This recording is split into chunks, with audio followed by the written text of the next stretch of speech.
Bonsoir Nicolas Daragon. Bonsoir.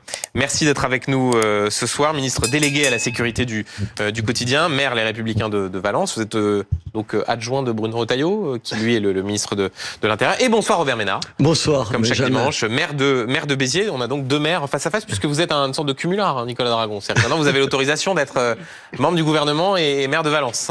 Quelqu'un d'ancré dans la réalité. Ouais, on n'avait pas le droit avant. Michel Barnier m'a appelé. Non, mais c'est mieux quand même, non ? Je crois que c'est beaucoup mieux parce que les allers-retours me permettent de savoir exactement ce que ressentent nos concitoyens en ce moment. Messieurs, je voudrais qu'on commence par la situation du gouvernement, menacé de censure de part et d'autre. Marine Le Pen est reçue demain matin à Matignon à 8h30.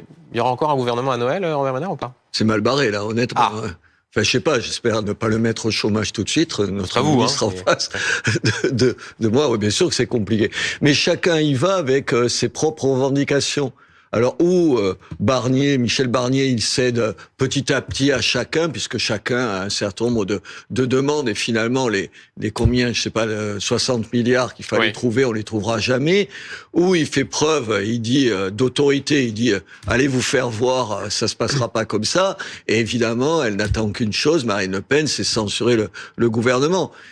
Attendez. Et ensuite, pourquoi faire? Ils vont mettre qui va y avoir? Enfin, c'est jouer avec le feu quand même. Moi, je veux bien leurs intérêts de boutique aux uns et aux autres. Ah donc vous dites il faut de la stabilité. Il faut plutôt aider Michel Barnier. Moi, il y a tout un tas de choses. On en débattra qui me vont pas dans ce gouvernement. C'est pas le problème. Il y a plein de choses que tu critiques. Aujourd'hui, qu'est-ce qui vaut mieux, Michel Barnier ou qui? On va mettre qui? Un mec de la gauche dont on a vu ce qu'elle donnait. On va mettre quelqu'un où on va trouver. Moi, je pense qu'aujourd'hui, on a... François Bayrou, Bernard Cazeneuve... Ah oui, d'accord. Enfin, je préfère Bayrou à Cazeneuve, mais oui, ça m'étonne pas de vous, ça. Oui. Ouais, il est quand même, ça va. Tu vois. Cazeneuve, il va finir avec ses copains de la France Insoumise. Vous avez vu l'exemple, ou de la CGT, là. Non, pour revenir à votre question, moi, je ne vois pas aujourd'hui...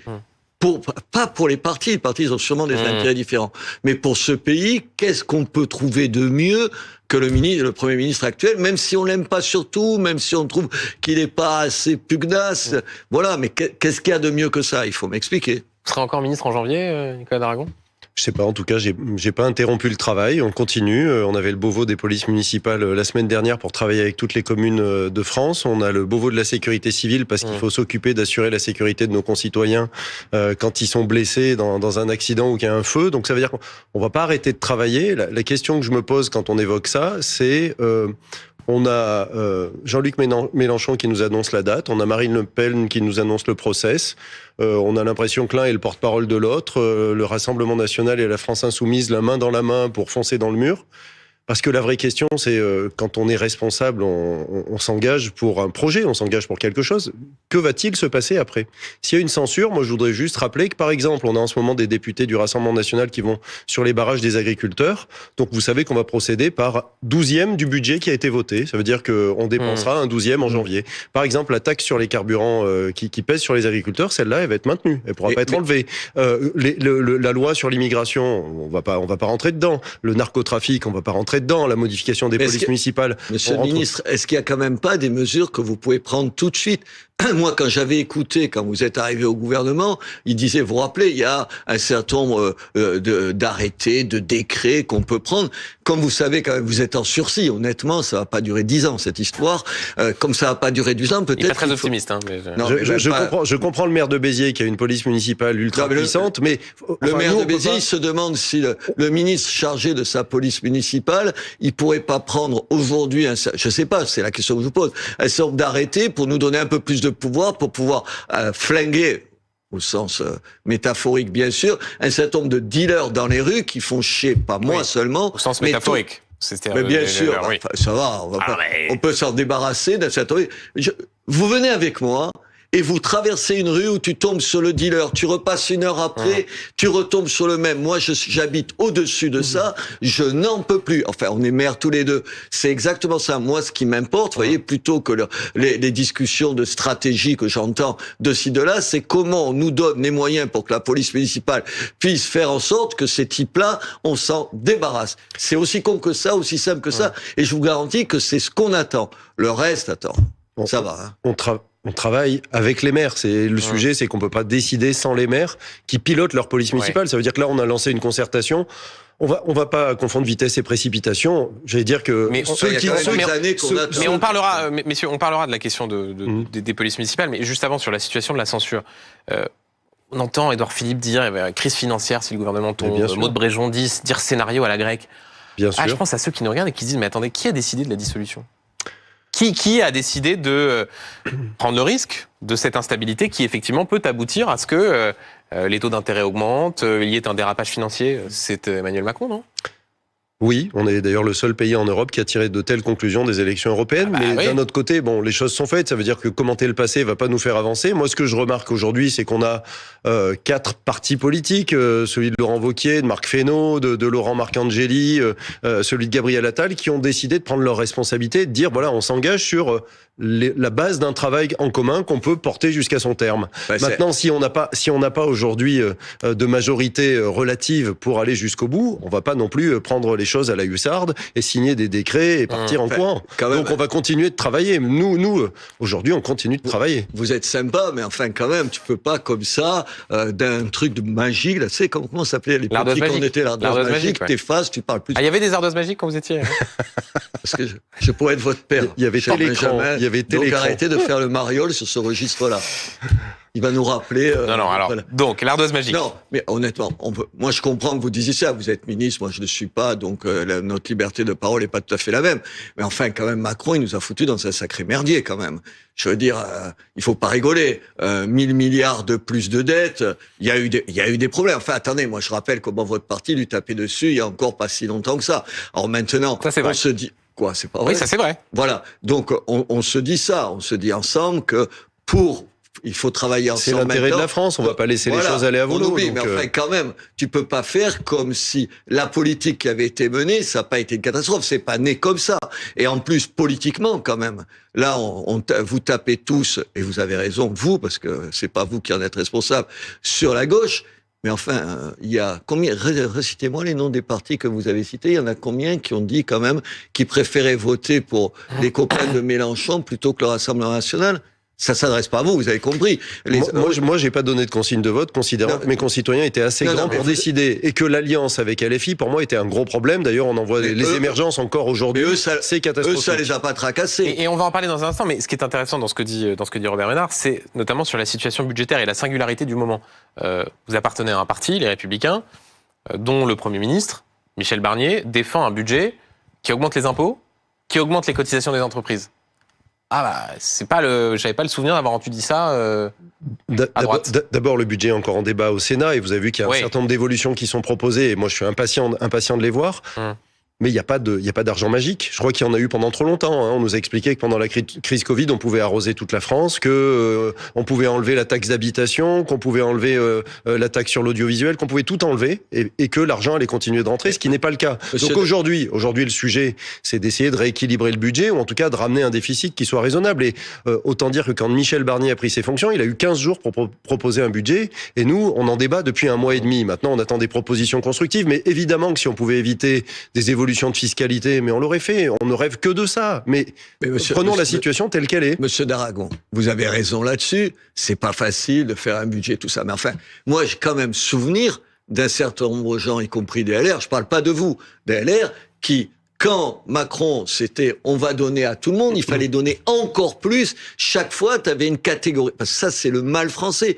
Tu as toujours une catégorie de gens à qu'on n'aidait pas assez. Ça veut dire qu'aujourd'hui, on reproche, et vous avez compris que c'est pas ma tasse de thé, Emmanuel Macron, mais enfin, quand même, c'est toute la classe politique qui est dans cette logique-là. C'est-à-dire, dans la logique, il faut séduire tout le monde à tour de rôle, et pour séduire, on met de l'argent partout. Ce que vient de dire Benjamin Duhamel, c'est pas ça. Ça veut dire que là, on est en train de dire aux gens, il faut que chacun prenne ses responsabilités. On est élus locaux tous les deux, on sait très bien qu'on va avoir des difficultés. Et pourtant, on prend nos responsabilités. Parce que si on les prend pas, le pays va aller à la dérive, les taux d'intérêt vont exploser, ils vont exploser pour les collectivités, mais pour les particuliers aussi. Vous avez raison. Sauf que vous faites comme maire un certain nombre de choses, parce que la loi t'y contraint et tout, des choses que quand tu es ministre ou quand tu es au pouvoir, tu fais le contraire. Ça veut dire que comme nous, évidemment, comme maire, je dis nous, les maires, tu peux pas présenter un budget déséquilibré et tout, donc on n'en parle même pas de ça.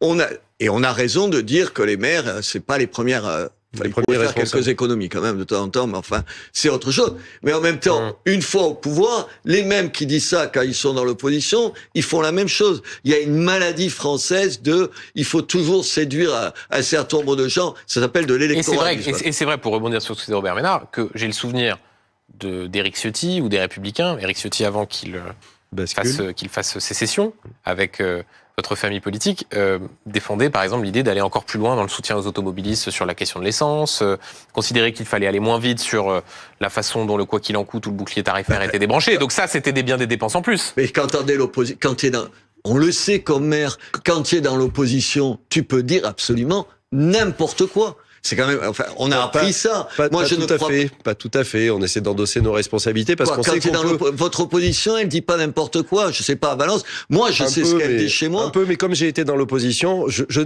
essayé de ne pas dire n'importe quoi dans la perspective d'avoir quelques responsabilités. Non, c'est Nicolas, pas. je vous dis pas ça. Je vous dis juste que ce qu'on apprend comme maire, c'est que justement, on peut pas dire n'importe quoi parce qu'on est à la tête d'exécutif où il faut bien faire des comptes à la fin. Et là, on prend nos responsabilités au gouvernement et donc on dit les choses telles qu'on les a trouvées. Et 6,1% de déficit, il y a un moment où il faut que tout le monde se mette autour de la table. Ça va être compliqué. Un dernier mot sur cette question du budget. Est-ce qu'il faut, Robert Ménard, que pour essayer de ne pas être censuré, Michel Barnier fasse un geste vis-à-vis de Marine Le Pen? C'est pas qu'il faut, c'est qu'il va le faire. Ah, vous êtes sûr? On parie. On en parle dimanche prochain. Bien sûr qu'il va faire un geste. Je ne sais pas quel geste et je suis pas sûr que ça suffise. Attends, c'est deux questions différentes. Oui, c'est vrai. Je pense qu'il va faire un geste. S'il la reçoit, c'est quand même pas. On me dit à l'oreille qu'on redécoupera l'extrait, on le passera dimanche prochain. Ouais, absolument. Mais là, il aura perdu. Vous notez, vous dites à votre régie qu'il passe aussi vos commentaires à vous. D'accord. Non, bien sûr qu'il va. Attends, s'il la reçoit, c'est pour lui dire, on va faire quelque chose. Il le fait avec tout le monde. Il va faire un geste là.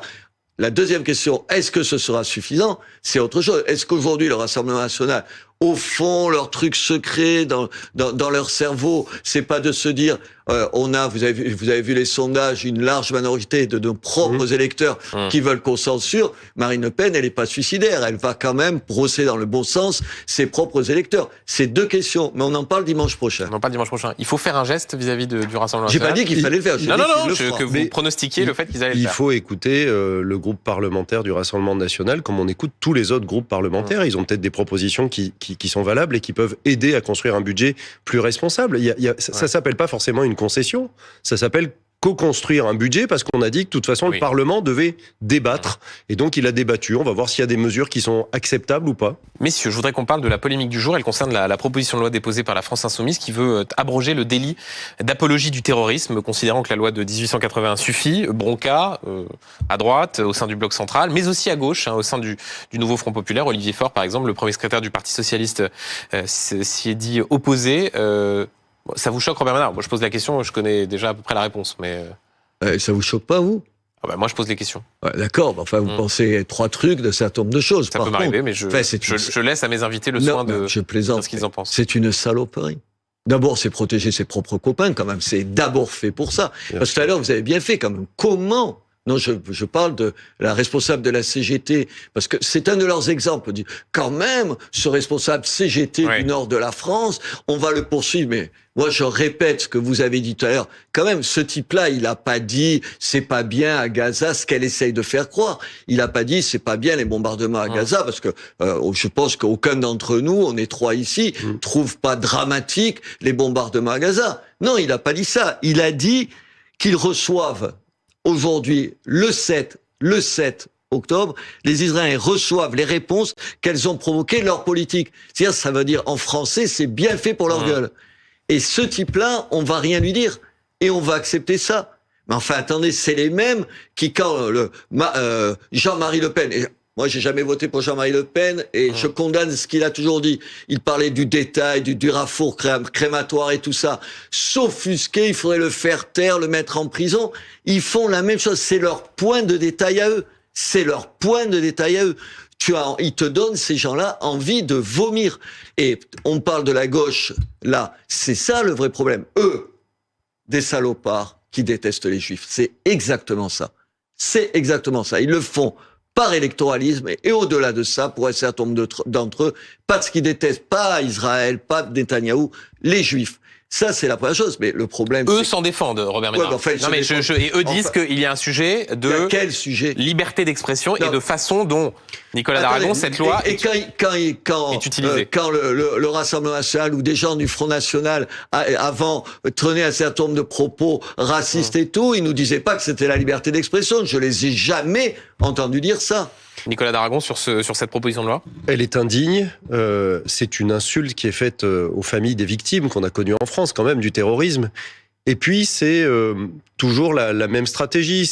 En gros, on nous explique qu'il faut changer la loi parce que le nombre de procédures a augmenté depuis le 7 octobre.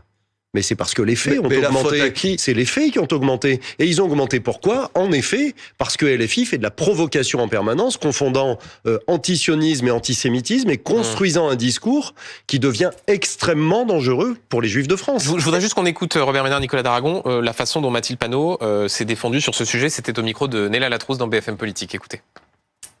Je trouve qu'avant 2014, avant la loi qui a mis dans le code pénal l'apologie du terrorisme, avant cela, c'était dans le droit de presse, comme c'est d'ailleurs le cas pour l'apologie de crimes de guerre. Et ce que nous dénonçons, c'est justement que ce soit dans le code pénal et non plus dans le droit de presse. Donc nous n'abrogeons pas le délit d'apologie du terrorisme, nous le remettons dans le droit de presse, comme c'est le cas pour l'apologie de crimes de guerre. Dans le code pénal, eh bien, je vais vous dire, parce que c'est instrumentalisé et dévoyé. Mais c'est de la foutaise. Moi, ça a été mon job pendant des années de défendre la liberté de la presse comme patron de Reporters sans frontières, où tu dis, tout relève du droit de la presse. Et on fait plus les propos racistes, antisémites. C'est ultra protecteur. Voilà. En fait, non, mais tu dis tout ça et tu dis, on n'accuse personne. Aux États-Unis, vous pouvez tenir tout un tas de propos sans être jamais poursuivi. Mais elle nous dit pas ça. C'est-à-dire que quand c'est les propos tenus par l'extrême droite, là, ça la choque. Quand c'est elle qui tient des propos qui sont au moins aussi ordurier, aussi problématique. Là, c'est une atteinte à la liberté de la presse. Vous rigolez. Est-ce que je peux faire une digression ? Oui. Mais vous savez, c'est un logiciel de la gauche. Il y a un truc qui m'a choqué. Vous avez vu, le chef de l'État a proposé que Marc Bloch, un immense historien... Auteur de L'étrange défaite. Un immense historien, un immense résistant, qui meurt fusillé par les Allemands et tout, rentre au Panthéon. Moi, j'applaudis, il a toute sa place. Sa famille, est-ce que vous avez vu la réaction de sa famille ? Sa famille dit, oui, mais il faut pas que l'extrême droite s'associe à cette manifestation. Je peux comprendre que sa famille, vu ce qu'il a vécu et comment il est mort, le dise. 2 questions, Benjamin Duhamel. La première, est-ce que tu peux assimiler Marine Le Pen à l'extrême droite qui était au pouvoir en France pendant la Deuxième Guerre mondiale ? Je ne le crois pas, mais à la limite, tu le tires par les cheveux, mais je crois que c'est inacceptable, mais tu peux le comprendre. J'ai envie de dire à la famille de Marc Bloch, et j'aime pas dire ça, et l'extrême gauche aujourd'hui. Enfin ça, Robert Ménard, c'est la volonté de la famille. D'ailleurs, le député porte-parole du RN, Philippe Ballard, ce matin à la radio, dit on respecte la volonté de la famille de Marc Bloch. Et j'ai le droit de dire ici que si tu veux lutter contre l'antisémitisme, si tu veux te lutter contre ces attitudes-là, tu traites au moins de la même façon l'extrême gauche, qui aujourd'hui est le vrai problème. Et qui sont ceux qui font l'apologie du terrorisme en ce moment ? C'est Mathilde Panot, c'est Rima Hassan, c'est tout l'entourage de la France insoumise. C'est pas l'entourage de Marine Le Pen. Qui veut-on protéger aujourd'hui ? Ses propres copains. Et qui attise en permanence cette haine, en brandissant même des drapeaux palestiniens dans l'hémicycle ? Les attentats ont eu lieu depuis quand ? Cette loi date de quand ? Tout ça est extrêmement important. Ce virage, il a été pris parce que nous avons eu des attentats meurtriers sur le territoire national, parce que depuis dorénavant le 7 octobre, il y a une haine qui est attisée par LFI contre les Juifs de France et un antisémitisme qui remonte en flèche avec des faits qui ont été multipliés par 4. Et c'est ce moment-là que choisit la France insoumise. C'est parfaitement indigne. Robert Ménard, l'esprit d'escalier sur la question de Marc Bloch. Vous soulevez un point, effectivement, qui peut se défendre sur là d'où vient le complicité avec l'antisémitisme, sur les racines et les fondateurs du parti du Rassemblement national, ex-Front National. Quand on parle de quelqu'un, historien, résistant, qui a été fusillé, je ne dis pas qu'il est justifié de la part de la famille de demander ça, mais la question n'est pas invraisemblable. Si vous écoutiez 2 secondes ce que je vous dis, je suis absolument d'accord. Je dis, la famille de Marc Bloch, vu ce qui s'est passé, vu les origines du Rassemblement national, je le comprends. Ah, donc ça vous dites, eux, Je peux le comprendre. Je le comprendrai à condition qu'elle ajoute, mais aujourd'hui, le vrai danger, les vrais antisémites, les vrais, ceux qui font l'apologie du terrorisme et tout, pardon, c'est pas Marine Le Pen, c'est la France insoumise. C'est eux le problème. Et j'aimerais qu'enfin la gauche, elle soit capable de dire les deux choses. Mais elle est hémiplégique, la gauche. Messieurs, je voudrais qu'on parle de la décision de la Cour pénale internationale qui a émis un mandat d'arrêt notamment contre Benjamin Netanyahou, forme de gêne du côté des autorités françaises. J'entendais ce midi Jean-Noël Barrot, le ministre des Affaires étrangères, dire on appliquera le droit international, mais ne pas vouloir répondre à la seule question qui vaille dans le cas d'espèce. Est-ce que la France doit arrêter Benjamin Netanyahou s'il met un pied sur le territoire français en raison de ce mandat d'arrêt?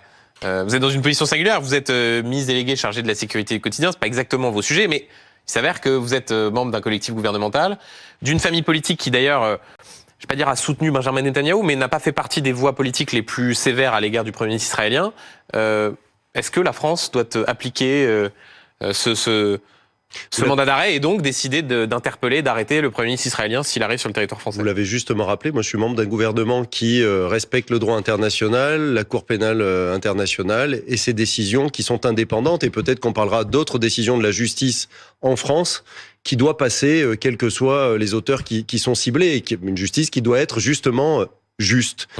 Mais évidemment que dans le regard à la fois du gouvernement et mon regard personnel, il n'y a aucune confusion entre un Premier ministre d'un État démocratique et en face des terroristes du Hamas. Il n'y a aucune confusion dans le fait que nous avons le Hamas, quand il a pris le pouvoir, qui a fait passer littéralement par la fenêtre les membres du Fatah qui venaient de battre pour des élections qui étaient, comme d'habitude, truquées. On a d'un côté une dictature de terroristes et de l'autre côté, on a une démocratie. Et donc, cette démocratie, le peuple peut décider, et nous n'avons pas à nous mêler des affaires intérieures, de qui gouverne dans une période où on peut considérer quand même que les tensions sont suffisamment fortes qu'ils ont besoin d'avoir des dirigeants costauds. Voilà. J'aurais aimé que votre ministre des Affaires étrangères, il ait eu à peu près le même ton que vous ici, quand même. Sa première réaction, c'est « on prend acte ». Tu prends acte de quoi? Pardon, moi je suis pas un admirateur de M. Biden tous les matins, mais M. Biden, il a dit qu'ils étaient scandalisés. Moi, ça me scandalise. Parce qu'après, vous avez vu le Quai d'Orsay, après ils ont dit ce que vous avez dit, mais pas sur le même ton. Oui, mais c'est vrai, on renvoie pas dos à dos. Non, mais ils disent on respecte le droit international. Non, mais attends, mais oui, sauf qu'est-ce qu'il va faire? Ils vont l'arrêter, M. Netanyahou? Ils vont oser? Qu'est-ce qu'il faut? Parce que c'est ça la seule question auquel ils ne répondent pas.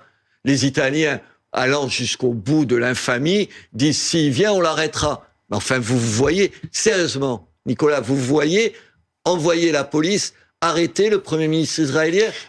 Honnêtement, non. Non, alors il a qu'à le dire. Il a qu'à le dire qu'il est dans une situation. Non, Monsieur Netanyahou, ce n'est pas un dictateur, ce n'est pas le patron du Hamas, ce n'est pas le patron du Hezbollah. On peut le reprocher. Il a été élu démocratiquement. Il a des alliés qui sont d'extrême droite. Il y a des ministres insupportables chez lui. En plus, ça s'applique au ministre de la Défense, qui est loin d'être le pire, parce que c'était...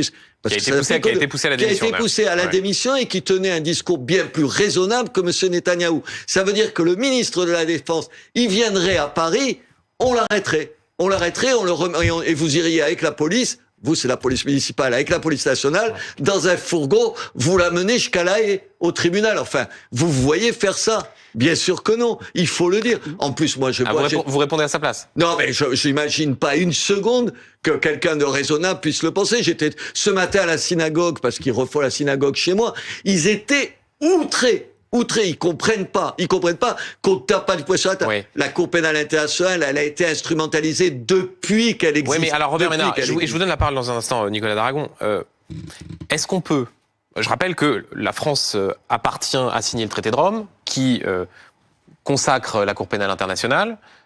Est-ce qu'on peut demander à Vladimir Poutine de respecter le droit international et dans le même temps, quand il y a une décision, qu'on la considère comme inadaptée ou pas, il y a un mandat d'arrêt qui est émis, dire, quand on est une puissance comme la France, dire on n'appliquera pas. C'est une plaisanterie cette question? Non, c'est pas une plaisanterie, c'est sérieux. Monsieur Poutine, c'est lui qui attaque l'Ukraine. Attendez. Je compare pas Vladimir Poutine et Benjamin Netanyahou. Je parle de la question du droit international. Attends, mais le droit international, c'est pas un truc comme ça en l'air éthéré. Ou alors la France sort du traité de Rome. Quoi ? Peut-être qu'il faut sortir de la traité de Rome. La justice internationale sur le Rwanda, on va pas débattre ici du Rwanda, car ce qu'elle dit sur le rôle de la France au moment du G7, moi j'y étais au Rwanda. C'est une saloperie absolue de dire que la France, elle est complice du génocide. Il y a eu évidemment un génocide au Rwanda. Faire de la France, c'est pour ça que je vais pas faire une digression, c'est une saloperie. Aujourd'hui, non, monsieur Netanyahou, c'est Israël qui le 7 octobre est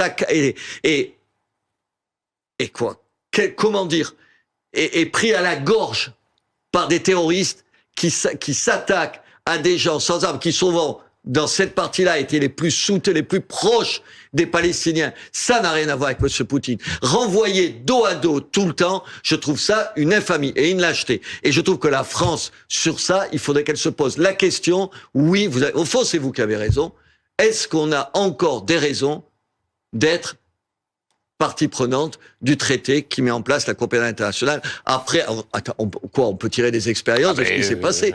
Oui, vous avez raison, peut-être c'est la bonne question qu'il faut se poser. Mais je maintiens que dans l'état du droit international, la France est partie du traité de Rome et donc peut se poser la question d'une éventuelle deux poids deux mesures dans l'application du droit international. C'est la question que je pose et vous avez répondu ça, voilà. Il y a un instant. Juste avant de parler de vos sujets, Nicolas d'Aragon, j'aimerais qu'on dise un mot du sort de Boualem Sansal, écrivain franco-algérien qui a toujours combattu avec beaucoup de courage l'islamisme, les dérives du régime algérien. Il a été arrêté. Cela a été confirmé, notamment par l'agence de presse algérienne, l'APS, qui a des mots hallucinants de violence. L'existence d'un courant haineux contre l'Algérie, parle de la France, un lobby qui ne rate pas une occasion pour remettre en cause la souveraineté algérienne. Est-ce que votre gouvernement fait tout ce qui est en leur capacité pour assurer la libération de Boualem Sansal ? D'abord, c'est un écrivain, un philosophe exceptionnel et qui a un regard sur l'histoire de son pays d'origine que l'on doit respecter. Et là, on parle réellement de liberté d'expression, à ne pas comparer avec le sujet qu'on a traité juste avant. Je rappelle qu'il est français depuis 2024, oui. Il a été naturalisé. Donc évidemment, le gouvernement, le président de la République, tous les services de l'État sont mobilisés pour essayer de faire avancer ce sujet. Voilà, compte tenu de ma position, à la fois j'ai quelques petites informations, mais que je ne peux pas donner ici, vous l'imaginez. Et donc, voilà, en tout cas, on est très mobilisés sur ce sujet. On espère que ça va avancer très vite.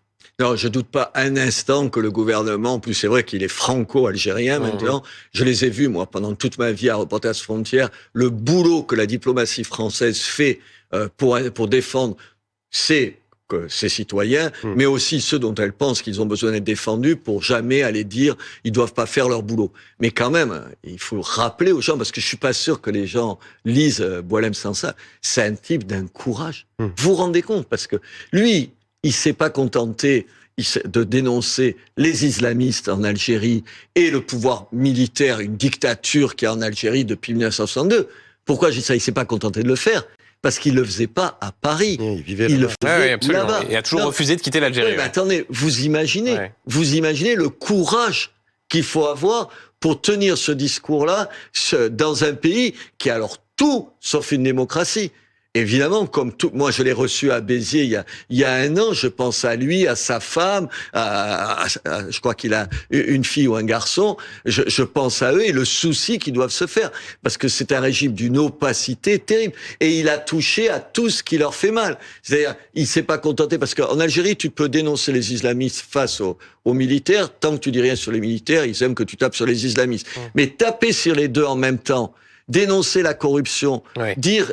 Et ne pas dire sur le conflit entre le Maroc et l'Algérie, ne pas donner systématiquement raison aux Algériens quand tu es en Algérie, bonjour le courage, bonjour le courage. Et dernier point, être allé, parce que c'est une des choses qu'on leur rappelle, ça relie par rapport à tout ça. C'est quoi, en 2014 ou 2019, je me rappelle, 2014 je crois, il va où? En Israël. En Israël, aller en Israël quand tu es algérien, c'est le crime de lèse-majesté, tu vois. Ça te fait de toi un sioniste pour le restant de tes jours. Il faut, Nicolas d'Aragon, faire pression sur l'Algérie. On sait que vous êtes dans un ministère de l'Intérieur, Place Beauvau, où il y a déjà une pression qui a été faite sur la question des laissez-passer consulaires pour exécuter des obligations de quitter le territoire français. La France est en capacité de mettre la pression sur le régime algérien ? L'intérêt, c'est que la France est en discussion avec l'Algérie sur beaucoup de sujets, donc le dialogue n'est pas rompu, et que nous devons avancer évidemment sur ce sujet aussi, au-delà de celui des laissez-passer consulaires qui nous permettront de renvoyer chez eux les délinquants étrangers et les criminels étrangers. Donc oui, on ne lâche rien sur le sujet. Je vous redis, le ministère des Affaires étrangères est mobilisé et voilà, on peut espérer raisonnablement avoir quelques informations là dans les 48 heures. Ah, dans les 48 heures, ça c'est une information que... Peut-être qu'il faudrait une bonne fois pour toutes divorcer avec l'Algérie. Peut-être que ce serait un truc. Arrêter ces ménages à deux qui s'aiment pas. Peut-être qu'il faudra arrêter de les traiter différemment. Avec Robert Ménard, on n'est jamais déçu. Il a sa liberté de parole totale. Non, mais... J'aimerais être seulement maire de Valence, ma ville adorée. Mais là, comme je représente le gouvernement, je ne peux pas vous répondre complètement. Nicolas Daragon va annoncer ce soir la rupture des liens diplomatiques avec l'Algérie. Voilà, mais attendez, chaque fois qu'on fait une concession au gouvernement algérien, il te crache à la figure. Vous voulez qu'on reprenne depuis 2 ans ce qui s'est passé? Non, il n'a pas envie qu'on reprenne depuis 2 ans. Pas exactement tant, parce que j'aimerais qu'on parle de vos sujets. Juste avant, une dernier sujet sur la visite qui a été confirmée du pape en Corse. Ce sera le 15 décembre. Ce sera une semaine après l'inauguration de Notre-Dame, où là, le pape ne se rendra pas. C'est une mauvaise manière faite à la France, Robert Ménard? Non, c'est une bonne manière de faire à la fois des petites gens, à cette foi du charbonnier qu'on a en Corse. Moi, je trouve que c'est formidable parce qu'il va parler de cette religiosité populaire. Je trouve ça formidable. Et il a dit, je sais pas si vous avez écouté, il y a une interview formidable du comment il s'appelle, le cardinal d'Ajaccio. J'ai perdu son nom. Enfin bref, Bustillo, oui. Voilà, le cardinal. Et il dit, je suis dans un endroit. Je parle aux maires, là, c'est pour ça. Je suis dans un endroit, quand je suis arrivé en Corse, à Ajaccio, les maires, ils rentraient avec leur écharpe tricolore dans l'église, ce que je fais, j'imagine que vous l'avez fait aussi, et je trouve ça bien. Puis moi, je l'aime, j'aime pas le pape surtout, mais surtout, moi, il va y avoir là demain une crèche dans mon hôtel de ville. Vous savez qui c'est qui m'a défendu? Vous recommencez. Ouais. Le pape en a parlé. Ah là, d'un coup, il fait moins le mariole. En 2000, c'est de être en 2019. Pour débattre avec vous. En 2019. Avec Laurent Wauquiez, une exposition de crèche et maintenant Fabrice Pankouk dans le hall de l'hôtel de région parce que c'est une tradition. Tout ça est interdit par la loi. Non, je m'en fous de une tradition. Non, ça dépend comment. Vous êtes condamné par le tribunal administratif. Mais moi, je m'en contrefous. Ah oui, alors que nous, on présente la culture régionale. Non, je représente pas la culture régionale. Je suis content qu'il y ait une crèche dans l'hôtel de ville. À Ranouka, il y a les 7. La menorah. Voilà, je cherche le nom. Moi, ça me va très bien, et je l'assume très bien. Il y aura la crèche, elle sera sur roulette, parce qu'ils vont me poursuivre, je pourrais l'enlever comme ça, sans être obligé et oui, sans être obligé. Et il y aura, comme chaque année, qu'est-ce qu'il y a? Il y a 20 000 personnes qui viennent la voir, et je vois, Nicolas, des femmes voilées, qui arrivent avec leurs enfants à la crèche, et ça choque personne, sauf 3 cons dont j'ai rien à foutre. Bon, moi, ça mérite de la clarté. Mais je rappelle que... Je vais pas pouvoir vous dire la même chose. Mais je rappelle que c'est interdit par la loi. Et, visiblement... Non, les tribunaux disent que si ça a une valeur culturelle, ça veut dire s'il y a une pluralité d'expositions, c'est ce qui a été dit pour Auvergne-Rhône-Alpes, et donc à l'hôtel de région, il y a une exposition de plusieurs crèches tous les ans. Nicolas Daragon, vous êtes donc ministre délégué à la sécurité du quotidien, maire de Valence, vous avez en charge les questions de sécurité, de police municipale, pas encore totalement connu du grand public, même si le jour de la discussion de la niche du Rassemblement national était... mis au débat, si j'ose dire, les questions d'immigration. Et voilà la tirade que vous avez pu faire en réponse, notamment au Rassemblement national. Écoutez. L'étranger qui assassine, dehors. L'étranger qui viole, dehors. L'étranger qui a un lien quelconque avec une entreprise...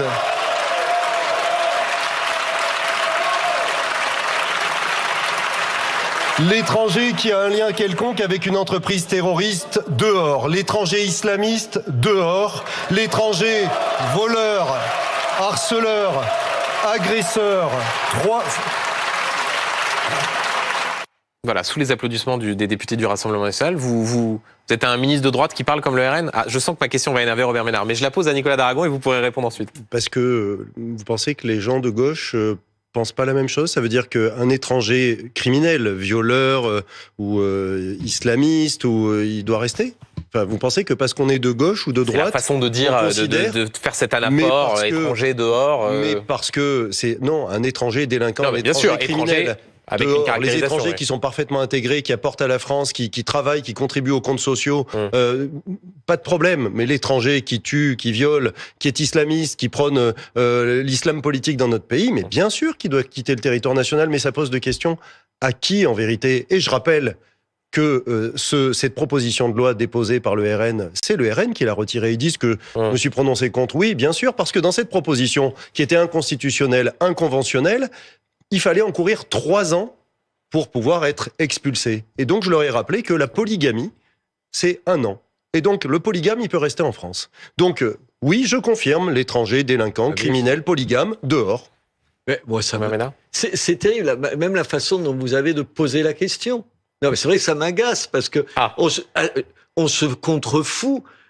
Moi, j'applaudis des 2 mains. Si le Rassemblement national applaudit, tant mieux. Moi, je me félicite qu'ils applaudissent un ministre en poste. Si demain, il y a des mecs à gauche qui vous applaudissent, monsieur le ministre, tant mieux. La seule question qui se pose, il a raison, le ministre en question, ou il a tort? Il a juste raison. Il a raison sur tout ce qu'il dit. Est-ce que, où vous avez raison en plus, c'est qu'il n'y a pas que l'électorat du Rassemblement national qui pense ça. T'as 80% des Français qui pensent ça. Mais aujourd'hui, c'est la question que vous posez de façon malicieuse. Le fait même de te faire applaudir par le Rassemblement national, tu te vois reprocher une espèce de complicité. T'es complice de rien du tout. Nicolas Daragon, tu dis Robert une Ménard, évidence. ça a aussi été perçu comme cela parce que vous avez comme ministre de tutelle Bruno Retailleau, un ministre de l'Intérieur. Mais il est très bien. Ah, mais oui, ça vous le trouvez très bien. Ça, oui. Mais pourquoi c'est pas bien ce qu'il dit? Mais moi, je ne me positionne pas. Simplement, je constate que c'est un ministre de l'Intérieur, qu'on a d'ailleurs reçu sur ce plateau, qui a utilisé par le passé l'expression français de papier, a dit que l'immigration n'était pas une chance pour la France, et c'est donc aussi à l'aune de ces déclarations passées-là que cette tirade a été Pardon, mais depuis que nous sommes à Beauvau avec Bruno Retailleau en tête, évidemment, Othmane Nasrou et moi, je pense que ce qu'on déclare est en parfaite continuité avec ce que nous avons toujours dit, c'est-à-dire qu'il nous faut lutter contre le narcotrafic, qu'il nous faut démanteler dans ces quartiers ceux qui pourrissent la vie de nos concitoyens, mais surtout qu'il faut aller beaucoup plus loin sur les lois liées à l'immigration. Il y en a ras-le-bol d'avoir autant d'immigrés qui sont sans papier, qui violent nos frontières, qui séjournent sur notre territoire national sans droit ni titre et qu'on accompagne. On paye pour ça. On paye. Il y en a assez. Il y a un moment, il faut que la France, qui est d'une générosité sans borne et incomparable en Europe, sache aussi dire ce qu'elle souhaite. Et aujourd'hui, nous avons laissé nos frontières se transformer en passoires. Non, mais en plus, attendez, l'immigration n'est pas une chance pour la France, mais vous croyez que je vais reprocher à votre ministre de dire ça? Il a juste raison. Non, c'est pas l'immigration non contrôlée, l'immigration qui n'est pas choisie, l'immigration où on n'arrive plus à virer les types qui ici, attendez, ce qu'on veut virer, c'est pas des gens simplement qui sont rentrés illégalement dans ce pays. Déjà, c'est un délit de rentrer illégalement dans ce pays. C'est en plus qui violent les lois, parce que quand tu violes, quand tu assassines et tout ça, bien sûr qu'il a raison. Et quant aux Français de papier, mais bien sûr, mais enfin attendez, il y a des gens... Vous voyez bien, Robert Ménard, que dans la phrase « immigration n'est pas une chance pour la France », ce qui a choqué, c'était la façon de mettre, si j'ose dire, tout le monde dans le même ensemble. Mais il ne met pas tout le monde dans le même ensemble. Mais la réalité est tout autre. Ça veut dire qu'on n'a pas dit on ferme les frontières. On a dit c'est un mauvais procès qui lui est fait. Il dit il vise pas le type qui fait ses études de médecine et qui aujourd'hui dans les hôpitaux tu le retrouves qui est en train de te soigner. Personne ne peut le penser. Nicolas Daragon est chargé de la sécurité du quotidien et notamment de la question des polices municipales. Vous êtes tous les deux maires. Qu'est-ce que vous avez envie de dire au ministre qui est chargé d'un certain nombre de sujets? Que je décide tout par circulaire et par décret. Oui, visiblement. Nicolas, on en a parlé et tout. Oui, mais qu'est-ce que je demande? Moi, j'en ai ras-le-bol chez moi de voir des gens, mes concitoyens, montrer du doigt la police municipale où on a fait des efforts en disant mais pourquoi il demande pas les papiers à ce type? Pourquoi il fouille pas sa voiture? Tout simplement parce qu'il n'en a pas le droit. Et moi, je passe pour un abruti de maire. Oui, Nicolas, je passe pour un abruti de maire qui donnerait pas les ordres nécessaires. Parce que nous, on le sait, mais les gens, ils le savent pas. Ils savent pas que la police municipale, elle a pas ça. J'en ai marre que la police municipale, quand ils appellent, ils soient obligés d'appeler la police nationale pour savoir si le type qui est en face d'eux, il est sur un fichier des personnes recherchées. Parce que ça les met en danger. Donc c'est la principale demande que vous formulez ce soir. Ça, c'est 3. Si Nicolas arrivait même en 4 ou 5 mois, le temps que vous êtes là, de changer ça. Vous êtes optimiste, hein? Je lui souhaite d'être plus longtemps, ben j'en sais rien. Si il arrivait rien que sur ça, pas sur tout le reste, rien que sur ça, à changer la donne, ça change mon quotidien et ça change le quotidien de mes concitoyens. 80% des reproches des gens, je suppose que vous l'avez fait comme moi je reçois tous les mercredis les gens. 80% des demandes, c'est sur ces questions-là. Les gens, ils en ont marre de ce qui leur apparaît comme une espèce d'impunité du dealer de merde qui est en bas de chez eux et ils ont envie qu'on le foute en tôle. C'est tout. Réponse. C'est bien résumé. Oui, réponse. Les termes utilisés. Réponse par en 10 ans, on a augmenté les effectifs de police municipale de 40%. La dernière loi, elle est de 1999. Et c'est vrai que elle ne prévoit pas les contrôles d'identité, l'accès au coffre, l'entrée dans les porches d'immeubles, tout l'accès à tous les fichiers, c'est-à-dire les personnes recherchées. Est-ce que la voiture est assurée? Est-ce que le gars a le permis? Ça veut dire qu'aujourd'hui, il faut appeler l'officier de police judiciaire pour pouvoir avancer. De la même façon qu'aujourd'hui, les polices municipales, elles veulent être équipées de drones, elles veulent être équipées de plus d'armes. Et donc ça, vous allez le faire? Le sujet s'est concerté avec l'ensemble des maires. On a démarré d'ailleurs au congrès des maires, et ça s'est très très bien passé, de mettre en place une boîte à outils parce que les maires resteront libres. Il y a 4000 communes en France qui ont une police municipale sur 36 000. Chaque maire décide, il crée sa police municipale, il l'arme, il lui donne des compétences ou il n'en donne pas. De toute façon, c'est le maire qui paye. Donc ça n'est pas à l'État de décider pour lui. Et oui, l'objectif, c'est effectivement qu'on ait la plus large palette de compétences dans nos polices municipales et par la même occasion qu'on revoie aussi le statut des policiers municipaux. Est-ce que je peux vous dire un truc pour vous dire à quel point c'est surréaliste?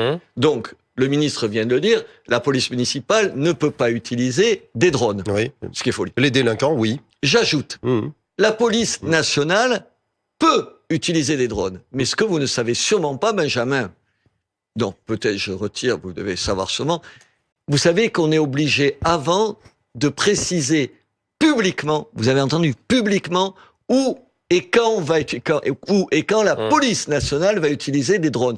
Est-ce que vous avez bien entendu ce que j'étais en train de vous dire? Ça veut dire que les gens consultent, on va pas dîner là, il va y avoir des drones. Enfin, est-ce que vous avez entendu ce que je suis en train de vous dire? Le légalisme fou furieux de ce pays.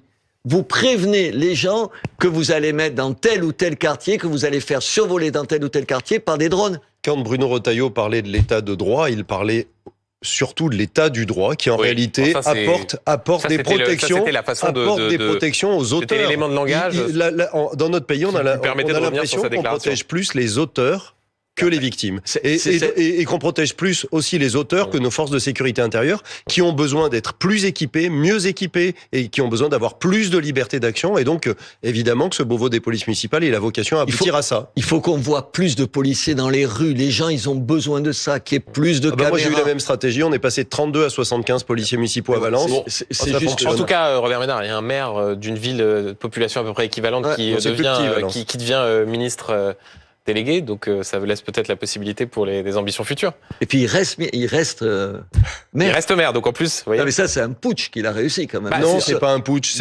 On m'a appelé parce que je suis maire. Non, mais et donc je n'ai pas... J'ai deux autres collègues, Gilles Avrousse et Fabrice Loher, qui sont maires. Vous croyez que j'applaudis pas? Et François Durovray, qui est président de département. Et je pense qu'ils apportent leur connaissance de terrain. Et c'est bien que vous continuez à avoir votre mandat. Merci. On est obligé de se taire. Merci beaucoup. Merci Nicolas Daragon, ministre délégué à la sécurité du quotidien et maire de Valence, d'être venu nous voir dans C'est pas tous les jours dimanche. Et merci Robert Ménard, maire de Béziers.